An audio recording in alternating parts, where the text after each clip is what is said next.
welcome. My name is Joy. I'm the current editor at C Magazine. I'm happy to be introducing this conversation today between artist Trevor Novak and multidisciplinary collaborator and co-conspirator Matt Lambert. So Trevor's project, Exploratory Touch, brightly opens the pages of C Magazine's current issue, themed on craft, which appears alongside a curatorial text by Matt. I will I'm also running the tech behind the scenes today, so please bear with me if there's any slight pauses. And please note, we are also recording the session. The video will be available online and on our YouTube in case you know interested people who couldn't make it. We'll post that up.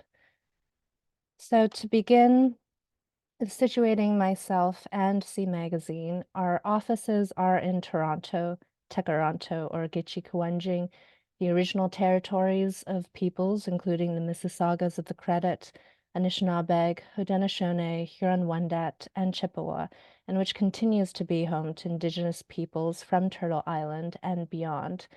We continue to bear the significance of being in a relationship to place and encourage our audiences to think of also how they got where they are in our ever interlaced histories. We stand witness to concurrent realities of violence that tie Canada to global patterns of settler colonialism and wish to continually learn and act with Indigenous peoples against engines of covert and overt erasure as we still see them today. So today's conversations arise out of C Magazine's artist projects. These feature newly commissioned works by an artist in each of our print issues that are themed around a topic. We hope to provide a platform to artists to experiment with the public-private nature of the magazine form, and these projects usually span the first 6 and last 2 pages of the magazine, effectively bookending each issue. The series is currently supported by RBC Emerging Artists. So for a background on each project, we invite a guest curator in who chooses an artist to collaborate with. We were excited to work with Matt Lambert for their extensive work, including writing and curation beyond discipline binaries on craft as a way to see relations of land, labor, extraction, the body, economies, and waste. Matt has written for Studio Magazine, which is also based in Canada, if you want to see more on these topics, and as well edited an issue of Decorating Dissidents on the entanglement of tools, use, and ideas of mastery, which I also encourage people to view if you're interested in craft as a vessel for the building of worlds. And really excited about Trevor Novak's work in this issue and Exploratory Touch. Let me see if I can pull that up right now.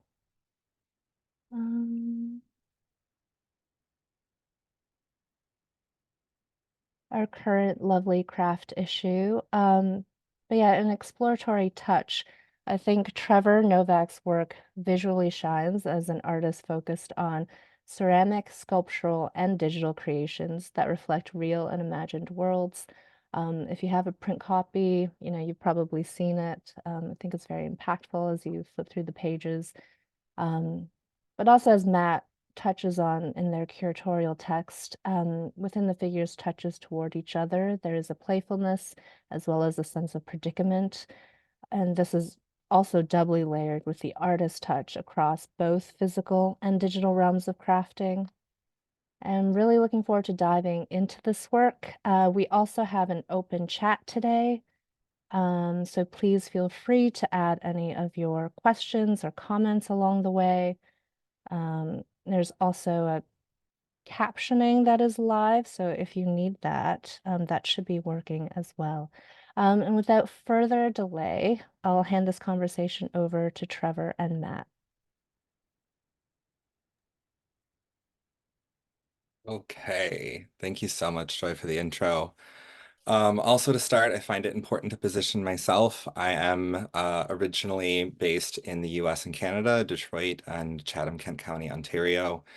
I now currently reside in Stockholm, although not recognized as part of an Indigenous land. Sweden itself is still in the colonial practice of the Sami people and has participated significantly in the Atlantic slave trade through St. Bartholomew as a major slave port.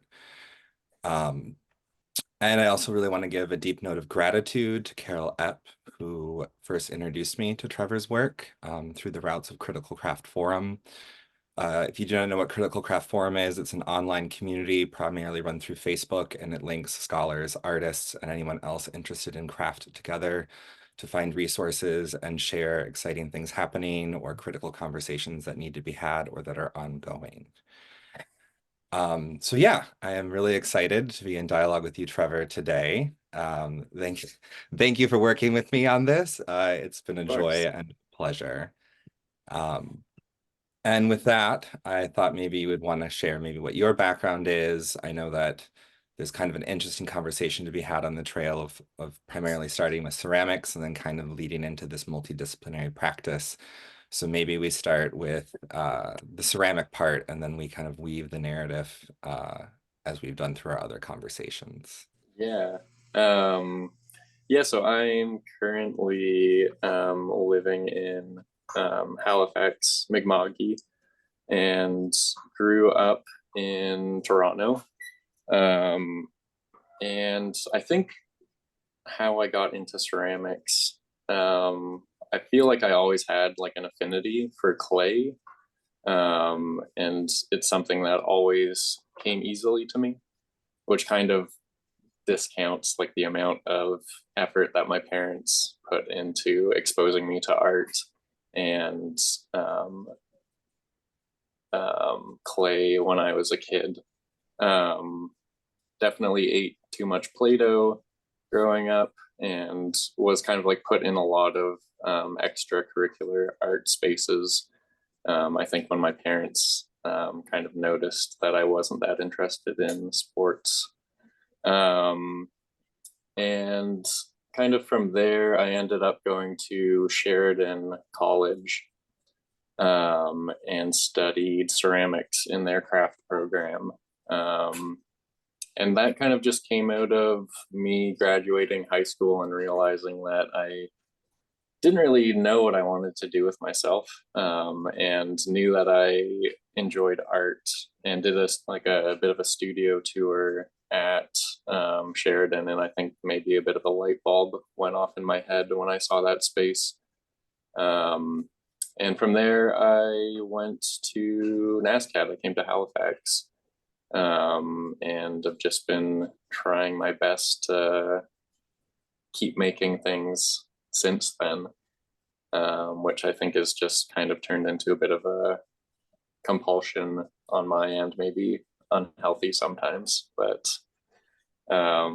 yeah, and I guess kind of out of that, kind of like into the digital making, kind of started during lockdown here, and I got some CERB money and ended up buying myself an iPad and started making digital illustrations. And for like, I guess a long time, my sketchbook practice and my sculpture practice was very much like a back and forth conversation. I was always drawing what I was making, and making what I was drawing, but I wasn't really making those drawings into finished pieces themselves. They were always kind of like a secondary idea, like generating space. And for whatever reason, once I started working digitally, I found it easier to kind of like continue making these drawings into like finished pieces in themselves. And then from that, I kind of started playing around with digital sculpture, and that has kind of just made a nice big jumble of back and forth conversation from one thing to the next. Um, yeah. Do you view the digital pieces as, you use the word digital sculpture, which I find really intriguing. Do you view them more as sculpture than print or drawing, or how would you categorize them? Yeah, it's a really interesting kind of space because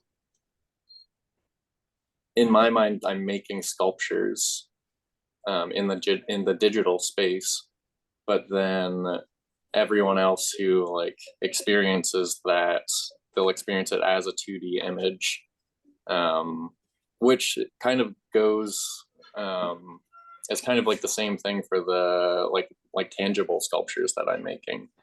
The vast majority of people who are seeing those pieces are seeing them digitally. They're seeing them as images. So I think about them as sculptures, but they don't really exist as sculptures. But also my sculptural work doesn't really exist as sculptures for the most part. Yeah, I enjoy following your social media feeds for both the process and the generous sharing of the work. But in general, I mean, in common, there's always this kind of grappling or use of the body. And where does that come from? I probably started really focusing on the body when I was studying at NSCAD. Previously, when I was at Sheridan, I was working more with like animal figures, which were kind of starting to blend into human figures. But when I was at NSCAD, I really kind of got more focused, and always kind of like focused on the male nude figure. And I'm sure when I was in art school, I had some deeper conceptual thoughts on what that was about. I think right now it's just something that I want to see. I feel like it is maybe something that is like underrepresented in the spaces that I'm, I guess, inhabiting. And it's just like something that I want to make a reality. I want to see two like or multiple male presenting bodies interacting with each other in like a loving and tender way. And I'm interested in, well, I'm not really interested in making like clothed figures, and that might just be because when I'm making a piece, I don't really want to think about that stuff. I think also it adds like a vulnerability to the pieces, especially when there's multiple pieces interacting with each other. And oftentimes, even when there's kind of like pieces that are separate from each other, I'm usually making them at the same time. So in my mind, there's usually a dialogue between multiple sculptures. And yeah, even though they are naked, I don't think there's necessarily, at least in my mind, they're not like erotic in nature. They're not intended to be. I think I just want to see these moments of tenderness between men because I don't really see it often enough. Maybe I'm looking in the wrong places. Fair enough. And then I guess I mean, we've talked a lot about this of like the role of the digital then, and there's sketching in between. And so is the digital and the hand, well, they're both hand processes, which we could get into as well, but is the more digital centric work and the ceramic centric work happening at the same time, or does one follow the other at this point? It usually starts with my sketchbook. And I guess maybe I could share some images. Now might be probably a good time to share those images. It usually starts in my sketchbook and then kind of works its way into like tangible objects. And I'm just always, I'm always drawing. I'm always trying to keep a sketchbook with me. And this is kind of what the doodles I'm doing look like. And sometimes those will kind of shift from just kind of playful drawing into more specific drawing, like something that I want to actually create. And I start thinking more technically about how I want to put that piece together. So in like the bottom right corner of this one, you can see kind of a little doodle that I did at a artist panel. Just like something that I kind of need to do when I'm in social situations, like keeping my hands busy. And usually that just comes out with these little doodles. And then sometimes that kind of morphs into something that I might want to actually create. And then I find the digital stuff comes usually after that. And sometimes I'm just, when I'm making the digital work, sometimes I'm making an exact copy of something that I've sculpted. There's like no new ideas. It's just for whatever reason I want to see it in a different form. And I find it's kind of also gives me an opportunity to like play with a new idea, or an old idea rather. I can like sculpt it, and then I can like play around with the color. I can play around with I guess like the composition in a much more fluid and easy way. And very rarely would I ever like come back from the digital and then kind of like work that back into the sculptural work. But I am definitely interested in how like the digital changes the piece.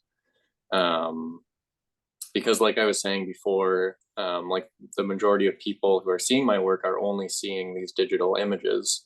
But for me, when I'm making the work, I feel like there's something unfinished in the digital piece. And I feel like it's just like there's the physicality behind it. Like I'm not touching it with my hands. And I can't like hold that piece after it comes out of the kiln, and it just kind of exists in this weird sort of space, which also feels kind of strange because I was just talking about like the drawings becoming more finished once they kind of entered the digital realm. So it's always like this weird sort of back and forth, which I'm not really sure how or what's going on with that. I'm just really curious, and like kind of like playing around in that weird sort of unknown space, where I'm not really sure what's going on, but I'm having Yeah, fun. no, I find that space super intriguing. But then I guess with the digital, do they only exist in the digital, or is there a physicality for them, or how are they then shown? Right now they're mostly existing in the digital space.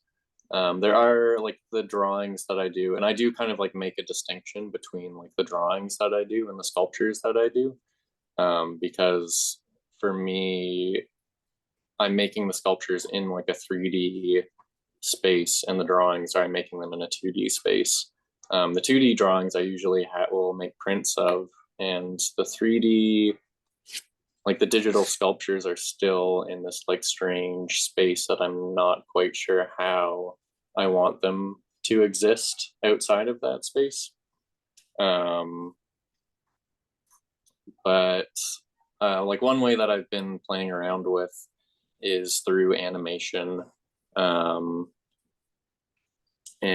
kind of I've been doing a few kind of performance pieces recently. And I didn't put any images to share about that, unfortunately. But I'll do kind of a video, kind of like playing on a screen, and then I'll be dancing in front of that. I've not seen this yet. You're holding back on me. Can hold back on you. Which is also something that's been kind of developing since I guess our conversations have started. So it's also like a very fresh thing as well. But yeah, that's kind of how those things are existing. They're existing as prints and also as animations. And the animation is like a very, very new kind of exciting space for me. Yeah. Yeah, I find, yeah, personally, I've fallen into the performance track as well with my work, and I can see that parallel. And of course, then we also have to kind of bring up the big C word, which I know we both love to talk about, but being that the issue is on the theme of craft, and also talking with Joy, the nimbleness of craft. But how do you see your work in relationship to that word? Yeah, I find it's really interesting. It's not something that is like on the forefront of my mind. And I think it's interesting when I am making sculptures and I'm kind of just I like using the materials that I was saying, like clay comes easily to me. And I think that goes for like a lot of the work that I make. I like using the materials that are easy for me to use, and I like something that is really immediate and I can be spontaneous with. And just by chance of falling into the ceramic sort of and craft schooling sort of system, that's what comes easy to me now. So that's what I keep doing. And I find it interesting that I can make a sculpture and it happens to be clay. And when that is a finished piece, it's kind of seen as craft. But then I'm making the same images in the digital space. And then when those are finished, they're just all of a sudden that conversation isn't there unless they're directly like in this kind of group of work, unless they're kind of directly next to each other and there's that relationship of back and forth. Do you show But them next to each other? I haven't shown them next to each other yet. But I think it is something that I am interested in. And the animation stuff that I'm doing is maybe I'll try and explain it a little bit more. I'm taking physical sculptures that I've made and using kind of a photography process where you take multiple images from all directions of the piece. I make a 3D model of that, and then I animate with that 3D model, which has been made from kind of an actual sculpture. So I'm really excited about that possibility. And I have shown that work kind of together where you have the physical object and then in the background there's like the animated version of that object. So I am really interested in not necessarily the conversation of craft versus art, but more the conversation of like material and how that changes when you're looking at like a physical object compared to something on a screen. I don't know if I answered that in a very satisfactory way. You're getting there. No, there's no satisfactory answer when it comes Yeah. to that well-beaten conversation. Friendly reminder to the audience too, if you have questions on anything we're talking about, feel free to drop them in the chat. Okay, Joy gave us, I'll say as editors moving through this issue, we also came to see craft as less medium bound, but a vessel or framing through which to see artworks, their migrations, the lens, other systems ascribed to them as art or craft or otherwise, and learning from that, many have moved beyond these binary convos. That is my mission. So Yeah. happy to hear. Not surprising that you were interested in the work I was making. Yeah, I mean, it really stems from looking at craft and how subordinate it's been for many reasons, right? Like the gods in ancient mythology are either women or it's a disfigured man that's laughed and pushed off Mount Olympus, Vulcan. But without craft, Zeus has no thunderbolt. There And you so go. craft is the skill set for building the corners of society. But it needs to be kept in checks because craftspeople have such a strong power and a knowledge of tooling, but also retooling or taking things apart. Mm-hmm. That conversation to me is just an oppressive system, Yeah. which I enjoy about your work is you challenge that kind of idea or notion of craft in a more subtle way than many do. Like you're not very blatant in it, but I think the work automatically does something really beautiful in that idea of like thinking of this animation with the sculpture. I'm always interested in like what we call work and what we call material. And so it's like when we see the sculpture, does it become a material to make the animation? And then if they're shown, like that kind of weird flux of how we make Mhm. something becomes an object, but the Yeah, object becomes material for something else. yeah, Um, and I'm wondering if you have thoughts, especially now. I haven't seen these yet. I hope you send me some. But yeah, like how does that process work for you while you're actually scanning a, crafted object to craft something else?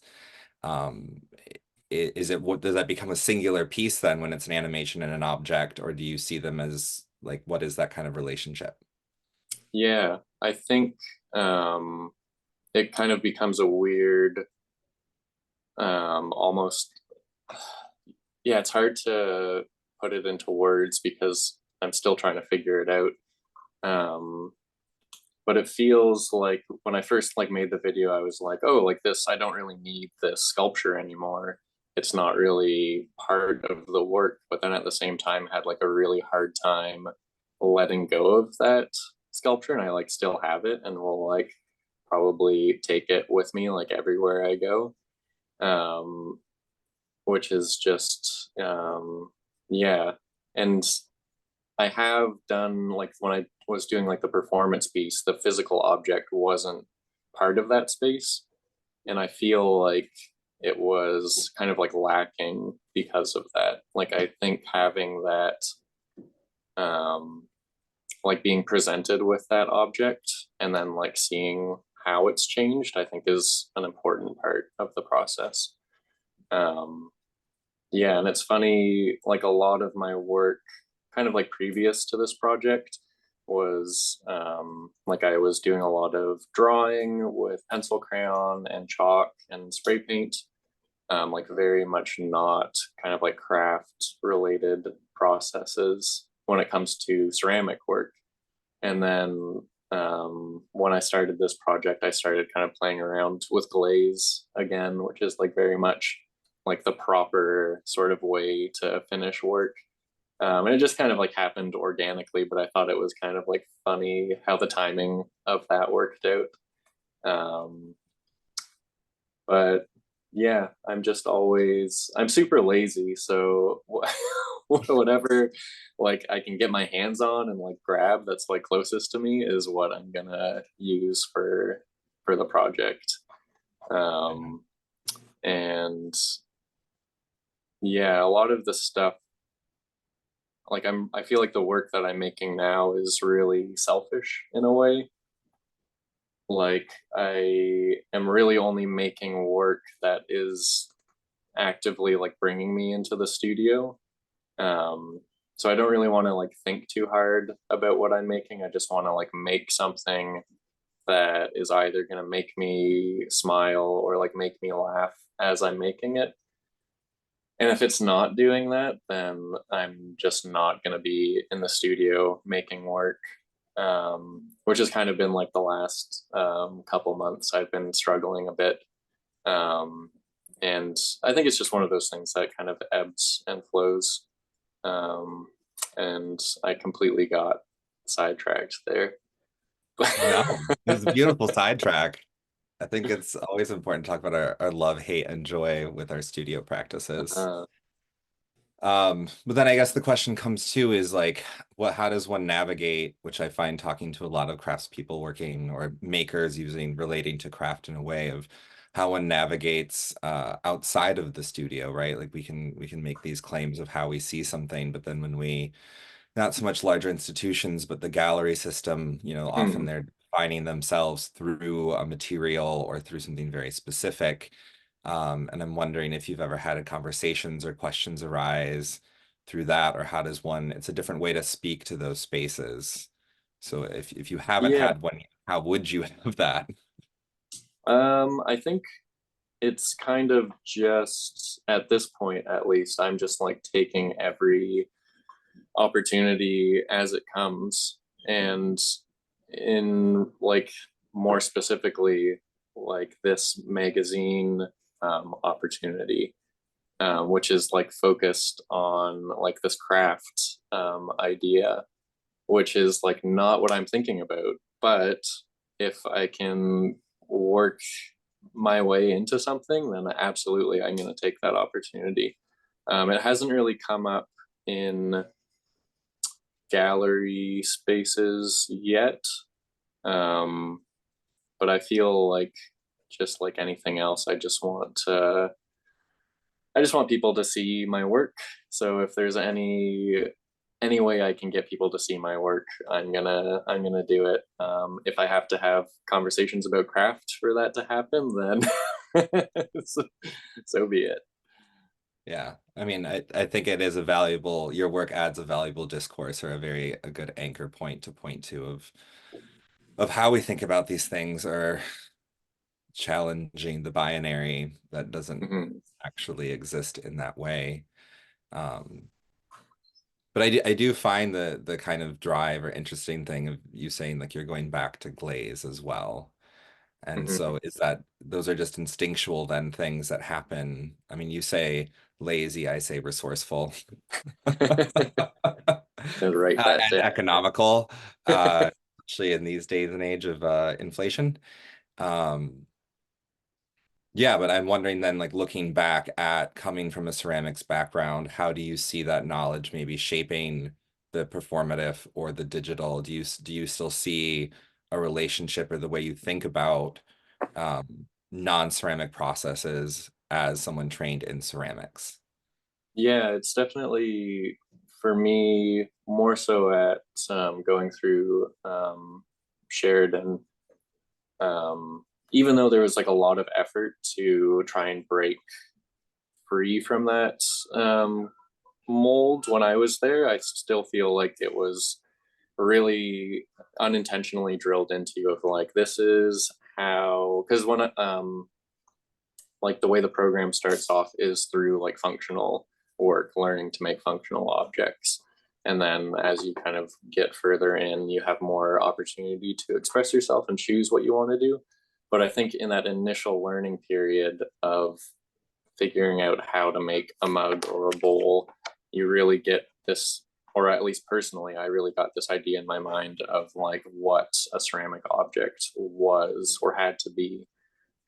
So it's taken me a while to kind of work out of that. And it's kind of funny that I'm just like diving back into it again.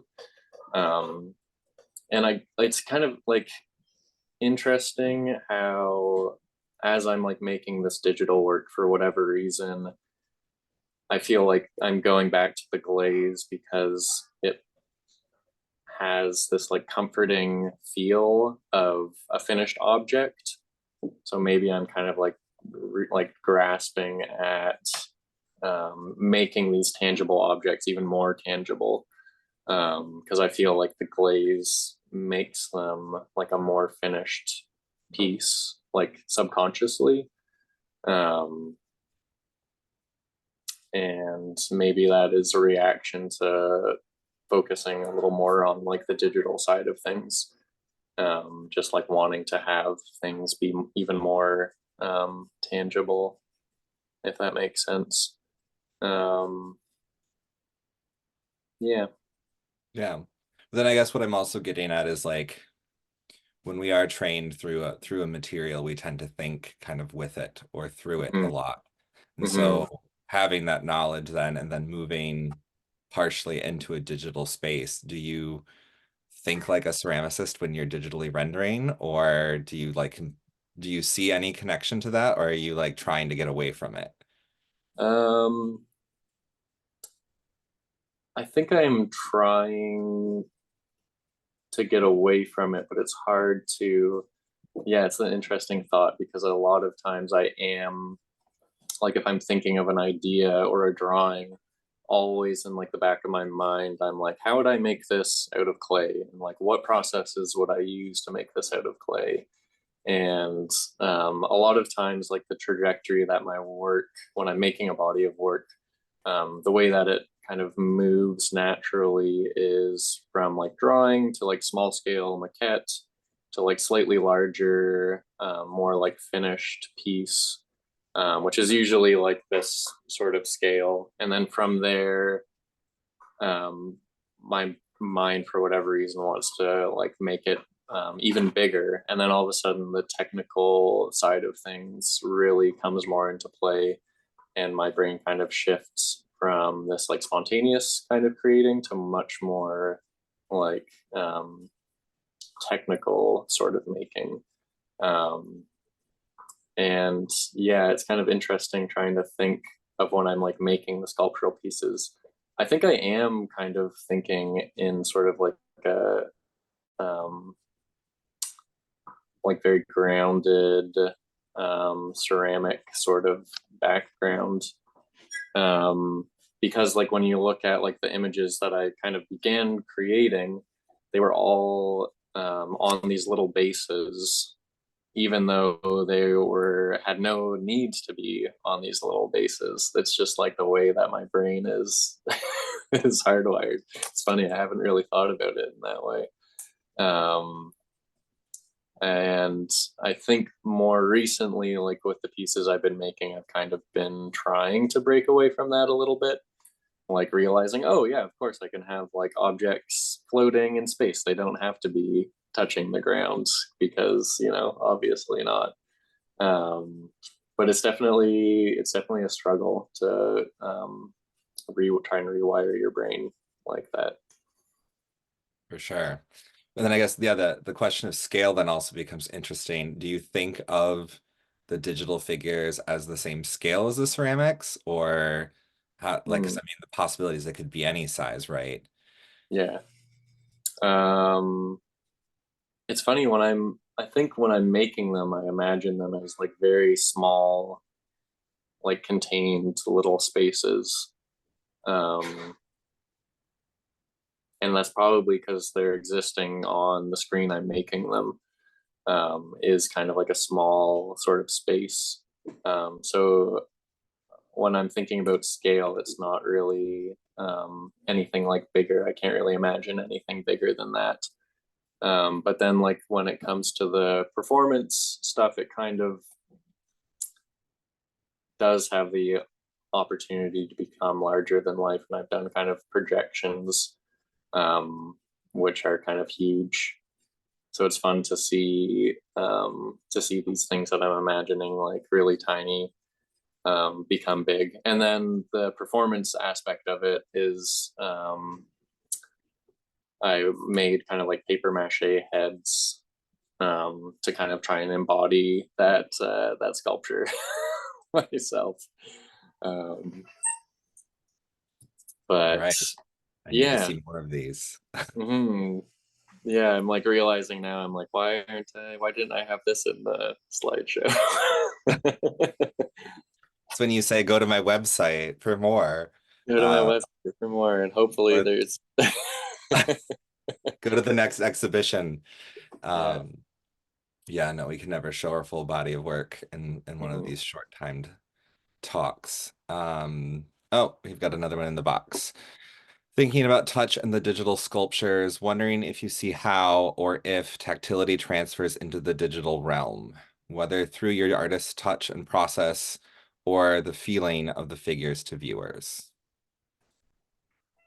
Yeah, that's something that is a struggle for me, when I can't actually touch the object. It feels like it's in this kind of unfinished space. Um, and part of that, I think, comes from how easy it is to continue manipulating an object. Whereas when I'm working with clay, I make it, I fire it, and it's done. And there's like really, unless I'm like doing drawings on it, there's not a whole lot that's going to change. So there's very much a finality to that. And then you can hold that object in your hands. Um, and I didn't realize how difficult that would be for my own brain when I was making digital work. to not be able to have that end result of being able to touch the piece. And I did do a couple like 3D printed objects, which kind of helped a little bit. But yeah, that's a big struggle with working digitally for me, is not having that touch, which I think is like, it helps that I'm like also making the sculptural work at the same time, so I can kind of have this like secondary experience with an object. Yeah, it's a struggle for sure. Okay, I mean, we could keep talking and talking, I'm sure we can. But we're also hitting our mark. So I know Joy might jump in here, as well as if anyone else has questions, feel free to put them in the box around any of this. I mean, we have Trevor's work. We also have the process of doing this. So we're pretty open to anything. Yeah, thank you. Just jumping in here because I also had another thought. Like, I'm interested in, oh, we have a question from Sarah, actually. So she's asking, I'm curious to know if you've considered moving to another medium. Cast glass makes sense to me on one level with the digital works. I think it's like anything. Like Matt said, the resourceful side of me, the economical side of me, not the lazy side of me. I think if I'm presented with the opportunity to do something like that, then like absolutely would love to jump on that. Yeah. Yeah. And so that's a plug for anyone with a glass studio that wants a guest. Sometimes they're hard to Residency. find. And then there's another question. What's next? Will you focus on the live performances? Will interactivity come into play? Yeah. So the performance stuff that I've been doing, I've been working with a friend who's a musician, Curtis, and he and I have been kind of thinking and scheming of ways to kind of put together a dance party where everyone can come and dance along with this figure who I've named Mr. Business. So there is, I do have like a lot of plans for the performance. It's been a dark winter, and it's been hard to think about kind of embodying that space. But I feel like once the sun starts shining a little more and I'm outside, that sort of stuff will kind of feel more natural. But right now, I just want to be in bed. But yeah, it's definitely more live performance stuff is on the horizon, I think. Yeah, one of my thoughts, I was wondering more about the performances too, but wondering like if you're interacting with your own sculptures in that way, or like what is the nature of the performances? Yeah, so it's all kind of based around dance, which is something that is extremely uncomfortable for me. And I have no idea why I decided to go down this route. But the sculpture, which is like kind of similar to the images that you've seen, um, is basically dancing, and then me and my friend dance along with this figure, and then try to get people to kind of like join in the dance. To like, I guess, varying success. A lot of people are a little scared, I think, to to join in, understandably. Yeah. In Sweden, we call it dansoki. Dansoki. Yes. It's a thing. It It's a exists. thing. It was created by two feminist dancer choreographers where you play videos and you try to imitate them as a group. It yeah, That, yeah. it can be And that fun. was, yeah, that was like a big part of the performance. Was I don't have a lot of dance moves, so I was constantly looking to the dancing figure on the screen to get more ideas for what moves to bust out on the dance floor. Yeah, and it was a lot of fun, and also like having a mask on my head really helped. Having a little anonymity in those moments, because I'm not the most graceful.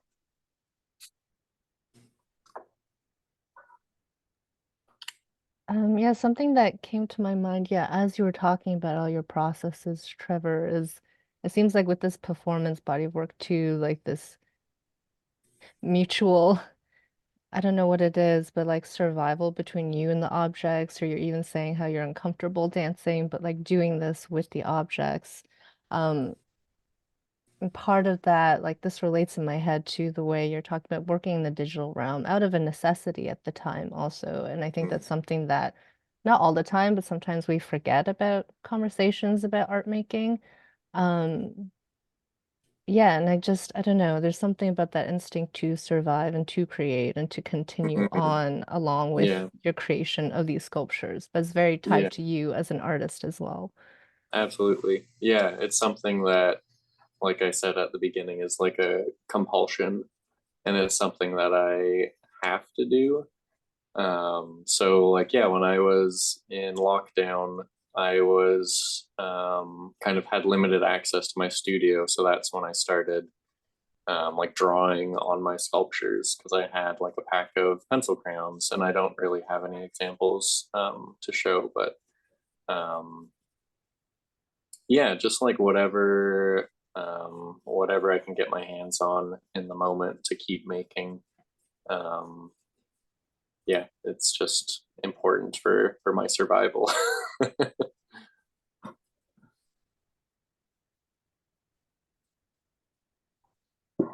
Yeah, on that note, I think it's a relatable note for a lot of people. So it's not being alone in that, trying to survive as well, right now. Oh, and there's one more question. Have you considered continuing training in ceramics?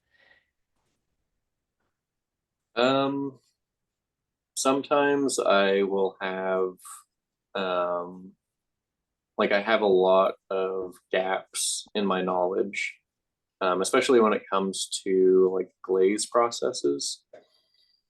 Um, that I think I might be interested in kind of learning more. Um, but yeah, I think at the moment I'm kind of more focused on learning more about um, the digital stuff, just because I feel like I've like developed enough like comfort with my ceramic process in the way that I am able to create what I want to create. Um, and yeah, I feel like I'm more interested in the challenge of like the digital aspect right now. So I don't really see my ceramic education kind of continuing at this point.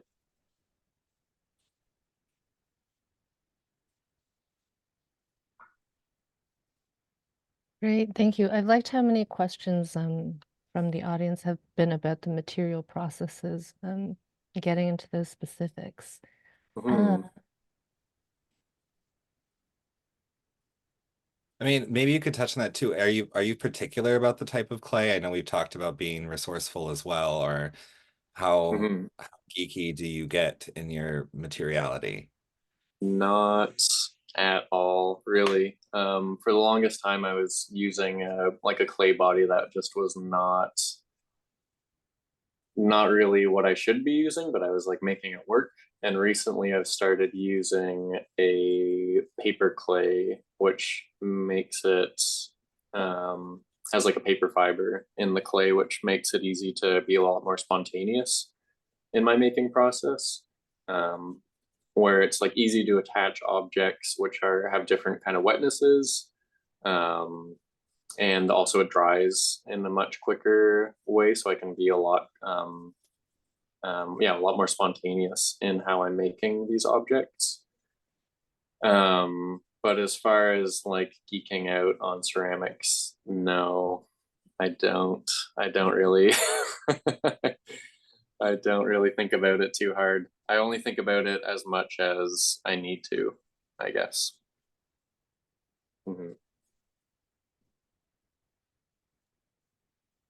Yeah, do we have any more questions? Any more last questions in the chat?